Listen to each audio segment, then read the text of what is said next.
Ešte raz sa vám tu dnes objavujem v priamom znení, bez tituliek, bez titulkov. A ide mi tu o to, že sa chcem ospravedlniť z celej svojej duše za to, čo sa mi stalo v minulom videu.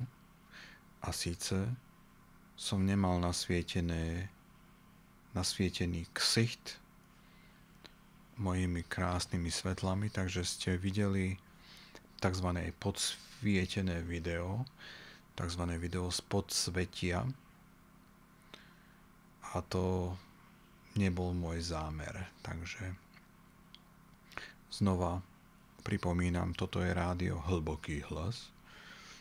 A pokiaľ máte nejaké pripomienky, komentáre, povedzme, že chcete mi zdeliť nejakú kokotinu, kľudne, ja sa neurážam. Viete, ako to funguje.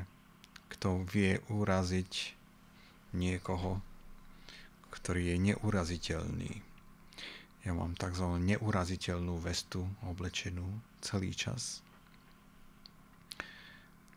Čiže ešte raz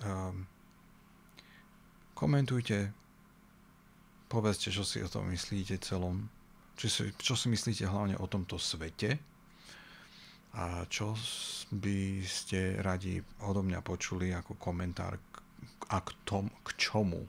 Čiže vlastne takáto je slučka, vlastne takáto logická, že ja čakám na váš komentár, aby som mohol komentovať, čo ste mi zakomentovali. A pokiaľ sa toto nestane, tak sa budem tu